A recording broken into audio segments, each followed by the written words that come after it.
예수님은 신도들에게 산삼을 퍼줄 정도로 돈이 많으신가요? 전에도 말씀드렸지만 입방아 찌지 말라. 저 돈 없어요.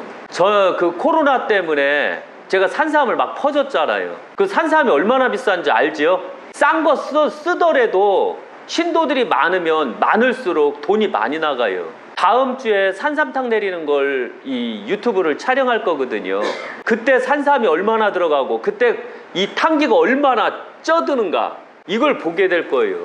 약사정보세에서 그 예를 들면 차로 들이는 엑기스 같은 거 있죠. 하도 진해서 한 달만 있어도 침전물이 생겨요. 왜? 많이 들어가서 그런 거예요. 저도 요 정도 넣고 이렇게 내렸으면 좋겠어요.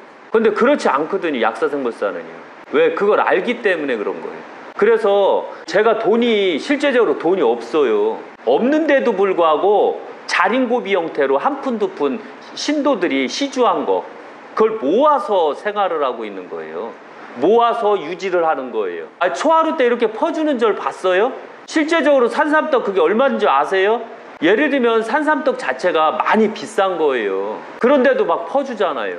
그런데 이번에는 안타깝게도 추석에는 꼭 송편을 해서 드리는데 재정에 문제가 생겨서 그래서 이번에는 송편을 안 하고 다음 연도에 송편을 다시 해서 드리게 될 거예요. 왜? 산삼을 너무 많이 썼고 봄에 산삼을 너무 많이 내려서 그걸 신도들한테 1인당 14팩씩 줬잖아요. 그리고 식구가 4인 가족이면 거의 한 박스씩 갔잖아요. 그러니까 이런 걸 알아야 돼요. 없는 가운데서도 그렇게 신도들 건강을 위해서 챙겨준다는 거죠. 그래서 항시 돈이 많네 서로 주변에서 여기는 무슨 돈이 그렇게 많아서 신도들한테 산삼을 막 퍼주냐 이렇게 말할 때 주변 오래되신 분들께서 말씀해 주세요. 그런 개소리 하지 말라고. 아셨죠? 왜냐하면 처음 온 신도들이 항상 그런 식으로 해서 실수를 많이 해요. 너무 많이 들어오는 게 있었는데 그게 진짜 제가 보기에는 너무 싫더라고요. 그럼 내가 당신들한테 사기칠까요? 제 신도들한테 사기칠까요? 이렇게 묻지요. 근데 저 사기치는 것도 싫고 있는 대로 가는 게 좋아요.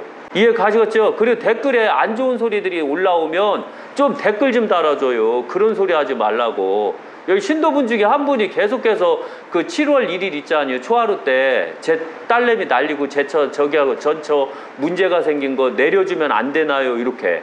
제가 왜 그걸 올리는지에 대해서 생각부터 하셔야 돼요. 먼저. 왜 올렸다고 생각해요? 그럼 저도 목사처럼 할까요? 아니면 권처럼 할까요? 지 아들한테 이번에 막 돈 엄청나게 물려줬더라고요. 그렇게 할까요? 하면 안 되겠죠? 바로 그걸 막기 위해서 저는 유튜브에 그걸 나가고 신도들이 그걸 봄으로써 신도들한테도 냉정하게 하지만 제 자식들이나 제 전처한테도 냉정하게 할 수 있다. 내 딸한테도 냉정하게 하는 분이다. 그러니까 지랄들 하지 말라 이거죠. 쉬운 얘기로. 잘리기 싫으면. 이해 가시겠죠? 네. 여기 약사정보사에서 어떠한 부분에 이익적인 일을 시키게 되면 일당을 줘요. 이해 가세요? 근데 다른 종에서 그런 거 봤어요? 근데 왜 그래 일당을 줄까요? 자르려고. 내가 이렇게 희생했는데 지금 왜 나 자르냐 이 소리 듣기 싫어서. 이해 가시겠죠? 이게 바로 약사생분의 정신이에요. 저 그런 거 아주 듣는 거 싫어하거든요. 그래서 돈이 많아서 산삼을 막 퍼주네 이런 소리도 하지 마세요. 이해 가시겠어요? 제가 만약에 본인네들 이 신도들을 돈으로 보면 어떻게 할게요? 돈으로 보면 사이비들 했던 것보다 더해요. 저는 그걸 갖고 있기 때문에 원래. 이해 가시겠죠? 그래서 냉정해지는 거예요. 제 전처가 쉬운 얘기로 뭐냐면은 1년 전에 다 이혼했어요. 만약에 저기 한 다음에 이혼한 거 그 가족관계 그 증명서 있죠? 그걸 해서 이렇게 올리고 싶어요. 그럼 더 창피한가요? 그러니까 그 정도로 냉정하다는 거 잊지 마세요. 종교는 원래 냉정한 거. 제가 살면 얼마나 살겠어요? 이제 30년밖에 더 못 살아요. 30년 동안 모든 걸 이뤄나가야 되고 5,000년을 이뤄나가야 돼요. 제가 앞으로 5,000년이 오기 전까지 제가 제 삶 자체를 만들어 나가야 돼요. 다음 신 오기 전까지.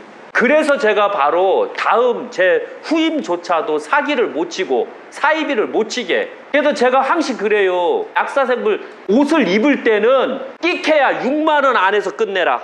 차는 좋은 차를 타면 안 돼요. 새 거 타면 다 부셔버린다고 했어요. 제가 다 깨고 중고차 중에서 썩음썩음한 거 타라. 그것도 12인승이나 9인승 타라. 사람들 많이 타게. 이해 가셨어요? 그래서 제 후임자들 마찬가지로 흘린 거 주워 먹어야 돼요. 제 후임자가 되려면. 그리고 손도 제 손처럼 짜리몽땅하면서 두꺼워야 돼요. 아, 그래야지 손이 안 부러져요. 이거 막 사람들 잡을 때 손가락 기르면 손 부러져요. 손이 두꺼워야 돼요. 그래야지 아구가 생기고 힘이 생길 거 아니에요. 그리고 능력을 가진 자를 바로 약사 생부를 만들어 버리는 거예요. 키는 168에서 173만이 약사 생부를 할 수 있어요. 왜 그런 줄 아세요? 앉았다 일어났다 앉았다 일어났다를 하루에 몇 번이나 하것이요. 키가 작을수록 유리해요. 근데 키가 너무 작으면 또 체력이 떨어져서 또 안 되고. 그래서 제가 딱 봤을 때는 저는 170이거든요. 키가 170이 최고 좋아요. 앉았다 일어났다 하기도 좋고 체력도 좋고. 그래서 제 후임들은 아셔야 돼요. 흘린 거 주워 먹어야 되고 메이커 입을 생각 하지 말고. 그 다음에 저는 메이커 신발을 누가 사주더라도 이래요. 메이커 신발 하나 사주는데 한 40만 원 돈 해요. 그런데 저는 그걸 18,000원짜리를 10켤레를 사요. 그래도 18만 원밖에 안 돼요. 저는 신발을 안 빨아서 신어요. 그냥 더럽게 신어요. 가죽 신으로. 그러다 하다가 버리는 겨. 그리고 또 새 신 신고 또 새 신 신고. 그래도 10번을 신을 수 있지 않아요. 그렇게 나가요 제가. 이해 가시겠죠? 그러니까 약사 생부사에는 돈이 별로 없고 그 다음에 또 불필요하게 쓰잘데기 없는 돈도 안 받아요. 그리고 그걸 받으면 그만치 꼭 대가를 치러버려요. 유교 약사 생부사의 정신이라는 거 잊지 마세요. 이래서 크게 나갈지 안 나갈지 몰라요. 이러면 돈 벌기가 어렵잖아요. 그래서 제가 공장을 세운다는 게 공장을 세워서 돈 원 없이 써보려고. 이해 가시겠죠? 그때는 신도들도 같이 가게끔. 그러니까 절대적으로 7월 1일 그 내려달라고도 하지 마세요. 아셨죠? 신의 뜻은 이유를 달지 말아요. 그 이유가 있겠지 하고 가면 되는겨. 이해 가시겠죠? 믿고. 지금이야 이제 코로나 그거 걸렸을 때 지금 믿지요? 그 전에는 의심을 했잖아요. 제가 의심할 때까지 가만히 있어요. 총무님은 경험했거든요. 박근혜 대통령 탄핵할 때도 총무님은 문재인 편이었어요. 그때 당시 신도들 거의 80%가 다 문재인 편이었고 박근혜 편은 하나도 없었어요. 그런데 저는 그 이야기를 계속 해줬지. 신도들은 모르니까 2년 동안 한 다음에 2년 후에 제가 날리기 시작했어요. 내가 엄연히 사회가 이렇게 되는 거 봐놓고서도 또 그 지랄로 생각하느냐. 도대체 얼마나 당신네들 2년 동안 얼마나 믿게 해야 되느냐 이렇게 말을 하거든요. 그래서 총무님 엄청 까시 그때.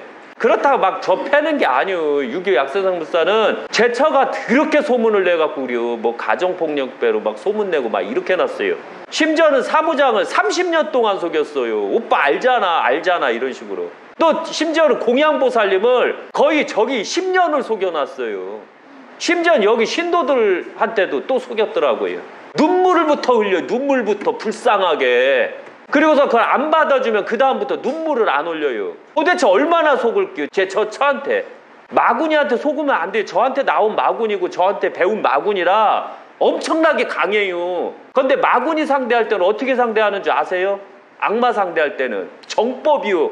정법. 네가 말한 거 그대로 지키면 돼. 그러면은 악마는 다 깨지는겨. 심지어는 쥐딸내미한테도 그 샘을 내갖고서 쥐딸내미 있을 때 불쌍한 꼴을 보여갖고서 딸내미가 거기에 혹 넘어가 버렸잖아요. 이해 가셨어요? 그래서 제가 악마들하고 싸울 때 어떻게 싸우나 한번 봐요. 저는 딱 할래요 말래요. 그러면 딱 안 할래요 하면 끝나는겨. 나중에 그 약사생불사가 더 커지고 엑기스 사업서부터 이 모든 걸 다 할 거거든요. 그리고서 이제 실제적으로 공장도 세우고 막 이럴 거예요. 그때 신도들이 오게 되면 딱 이래요. 월급제로 할래요? 지분제로 할래요? 이렇게. 그럼 어떤 게 낫겠어요? 근데 월급은 작아요. 지분제로 하는 것은 아이디어가 좋은겨. 그런데 월급이 작아요. 이해 가셨죠? 지금 사무장이나 서윤 씨나 다 지분제예요. 조은주 씨만 지분제가 아니에요. 2년 2개월간은.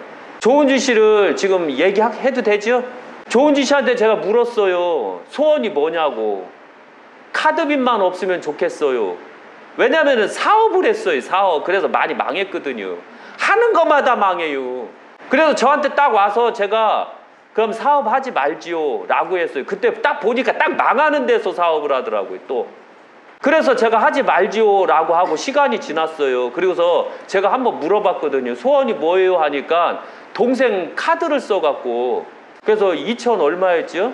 2,200만 원인데 그 맨날 못 갚아요 그걸. 그래서 제가 물었지요. 그러면은 소원이 뭐예요? 물었지요. 그러면 카드빚만 갚는 게 소원입니다 라고 했어요. 그래요? 라고 물었죠. 그럼 제가 사무장한테 얘기해 볼게요 라고 했어요. 근데 주는 거 아니요. 그리고 조은주 씨를 직원으로 채용을 했어요. 지금 대리요. 채용을 한 다음에 어떻게 했냐면 돈을 그냥 주면 안 돼요. 이자는 안 갚더라도 그냥 가불로 하는 걸로 하지요. 2년 2개월간은. 이해 가시겠죠? 종교에서는 돈을 주면 안 돼요. 근데 소원이니까 들어줘야 될 거 아니에요. 물어봤을 때. 그리고 조자윤 씨라고 해야 돼요. 조은주 씨가 아니라. 또 하필이면 여기 400m 정도에 집을 딱 얻으시오. 천의 명당. 그것도 혈이 밀어주는 땅. 그걸 계약한 다음에 그 소원이 이루어진겨. 그래서 그것을 그 2년 2개월간은 가불로 친겨. 월 100만 원씩. 그래도 월 100만 원인데 월급 저희가 줘봤자 180만 원에서 한 200만 원 정도면 땡이거든요. 근데 생활을 못 할 거 아니에요. 또 빚진 게 또 많아요. 또 빚졌으니까 그걸 갚아야 될 거 아니에요. 회생을 했으니까. 그러니까 150만 원이 있어야 되더라고. 반값 내고 했을 때 60만 원 정도는 저축할 수 있게끔 월. 그래서 바로 2200만 원을 저희가 다 갚아줬어요. 그 대신에 카드를 안 만드는 조건. 그 다음에 그쪽에다가도 각서를 받았어요. 그 동생한테도. 뭐라고 받았냐면 다시는 누나에게, 언니에게 돈을 안 주기로. 이해 가시겠죠? 그 각서를 받고 그 다음에 이제 그 직원으로 채용하고 당분간 2년 2개월간만은 월급제로 가고 2년 2개월 다 갚은 다음에는 그 다음에는 어떻게 할 것이냐 선택하라고 그랬어요. 지분제로 갈 거냐 월급제로 갈 것이냐.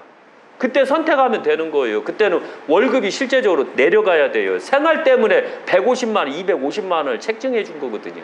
이해 가시겠죠? 종교는 이렇게 해서 간혹가다 엄청나게 커지고 부유해지면 제가 나중에 이렇게 봐서 계속 관찰하는 게 진짜 믿음인가 가짜 믿음인가, 그리고 실제 할 수 있나 없나를 보고 제가 물을 거예요. 소원을. 네 소원이 뭐예요? 이렇게. 그래서 그때 간혹가다 저한테 얘기하면 그 소원을 실제 들어줘요. 이렇게 해준 것처럼. 이해 가셨죠? 심지어는 여기 3층 보살님 현재 이제 저기 하시는 분, 여기 할 때 전세가 3층이 8천만 원이요. 저희가 돈이 없잖아요. 근데 맨 처음 8천만 원에 들어오기로 했는데 돈이 없고 7천만 원만 됐대요. 그럼 7천만 원에 해요? 이거 얘기해도 되지요? 안 돼요? 있는 대로 얘기하는 게 저를 꾸미지 않고. 근데 딱 했는데 대출이 또 안 나온대요. 1천만 원에 부족한겨. 그래서 제가 어떻게 하겠어요? 사무장한테 얘기해갖고 그러니까 6천만 원을 그냥 해줘 이렇게 했거든요. 그래서 6천만 원을 들어오신겨. 왜 있는 대로 얘기하면 되는겨? 꾸미고 더하면 안 돼요. 종교는 헌신적이면 도와주는겨. 빼먹는 게 아니라. 이게 참 종교지. 빼먹으려고 신도들을 길러내요. 말도 안 되지. 그리고 참 종교는 우리가 생각하는 거하고는 전혀 틀려요. 아주 냉정할 땐 한없이 냉정하고 유할 땐 한없이 유해요. 없어도 주고 진짜 없을 때 못 줘요. 손 빨아야 되니까. 여기도 지탱은 해야 될 거 아니에요. 이해 가셨죠? 이게 참 종교요. 그럼 진짜 믿음 속에서 가야 돼요. 그런데 여기 신도들 보면 간혹가다 그런 사람도 있어요. 전주에서 온 사람. 지가 엄청나게 헌신도래요. 막 신도들 앞에서도 지가 엄청나게 믿는 것처럼 얘기해요. 그런데 기측정하니까 이렇게 돌아요. 이게 개뻥이요. 이게. 그래서 제가 그랬죠. 신도들 좀 있는 데서 당신은 나를 믿는 게 아닙니다 라고 했어요. 당신 이익 때문에 믿는 것처럼 개뻥을 친 겁니다. 개뻥은 아니요. 제가 그렇게는 안 했어요. 나를 안 믿는데 당신 이익 때문에 나를 믿는 것입니다 라고 했어요. 그리고 3달 오더니 안 나오더라고요. 그래 놓고서 전화로 오는겨. 내가 해줄 거 다 해줬는데 왜 안 해주냐 이거죠. 그럼 내가 경매로 얼마나 많이 봐줬어요. 명당 그거 보는데 그 상담비가 얼마나 비싼데 그걸 제가 얼마나 해줬는데 그 생각은 안 하고 자기 이익 생각만 하는겨.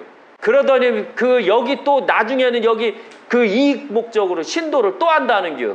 총무님한테 막 저기를 하고 회장님한테 막 부탁을 하는겨. 제가 안 디우 하고 끊어버렸죠. 그 사람은 아주 문제가 있는 사람이라 여기 신도하면 안 돼요. 이해 가시겠어요? 제가 말한 거는 틀린 게 없이요. 그대로 얘기하기 때문에. 이해 가시겠어요? 실제 그랬죠? 총무님. 네. 네, 총무님이 증인이잖아요. 총무님한테 부탁을 했으니까. 그래서 항시 종교는 나중에 저기 할 때 저희가 엄청나게 부해주고 할 때 간혹가다 신도들을 며칠 몇 날을 관찰할게요. 심지어는 2년, 5년, 10년까지도 막 관찰을 하게 될게요. 그래서 제가 이제 열심히 하는데 유교법이거든요, 그게요. 하는데도 그렇게 재수없고 안 되면 제가 물어요. 뭐가 소원입니까? 이래. 이때 얘기 잘해야 돼요. 아저씨요? 제 능력선에서 들어줄 수 있는 거. 그렇게 해서 신도들을 살리는 겨. 제가 이렇게 해서 살리고 수 있다면 이렇게 해서 살리는 겨. 이미 알잖요. 빵꾸 난 거. 빵꾸 나서 저기 사무장도 50만 원 받고 서희 씨도 50만 원 받고 이랬거든요. 제가 정한 거 아니요. 사무장이 그렇게 정한 겨. 저는 몰랐고. 그런데 어떻게 그 딱 해갖고 2,200만 원을 갚아줄 생각을 해요. 안 그래요? 그런데 갚아준 게 아니요. 빌려준 거지. 아, 빌려준 게 아니오. 조자윤 씨는 가부를 한규. 가부는 빌려준 것도 아니고 그렇다고 조자윤 씨한테 돈 준 게 아니오. 예, 선불을 받고 본인이 22개월만 열심히 해주면 그건 자연스레 없어지는 규. 그러니까 본인이 한 게 그러니까 쪽팔린 것도 아니오. 자기 돈을 미리 땡긴 규. 그냥 땡겨준 거고. 이해 가시겠죠? 이렇게 한다고 해서 약사생부세 돈이 많아서 그렇게 하네. 이렇게 하면 또 안 돼요. 왜냐하면 사무장이 희생을 많이 했거든요. 왜냐하면 사무장도 저기 조자윤 씨가 도가 깊어요. 막 회사 다닐 때 제가 어디 가면 막 못 쫓아와서 안 다녔어요. 심지어는 밉상까지 돼갖고 사무장이 빼버렸슈. 못 오게. 예. 사무장한테 걸린 게 꼭 정보 빼내려고 하는 그런 사람으로 오해를 받았었어요. 그러다가 이제 나중에 그 조자연 씨가 원래 행동이 그 자기가 배우고자 하는 게 있으면 그렇게 해서 오해를 받았던 거예요. 그래서 사무장이 그 오해가 풀렸던 거예요. 이해 가시겠죠? 근데 다 골치 아픈 게 뭐냐. 조자연 씨가 딱 하다가 나중에 튀면 어떻게 할게요? 이게 가장 골치 아파요. 이해 가시겠죠? 그래서 바로 저기 가부를 했잖아요. 그럼 공금 횡령으로 고발을 하고 사기가 되는 게 또. 이해 가시겠죠? 제가 뭐 방법 안 쓰는 줄 알아요. 제가 상담을 얼마나 많이 해주는데. 안 그래요? 그래요. 제가 모르는 것 같아도 모른다 생각하면 안 돼요. 착각들 하면 안 돼요. 제가 뭐 신경을 안 쓸 뿐이요. 그런데 그걸 신경 쓰면 다 파고내요. 이런 걸 알아야 돼요. 신들이 원래 그래요. 예.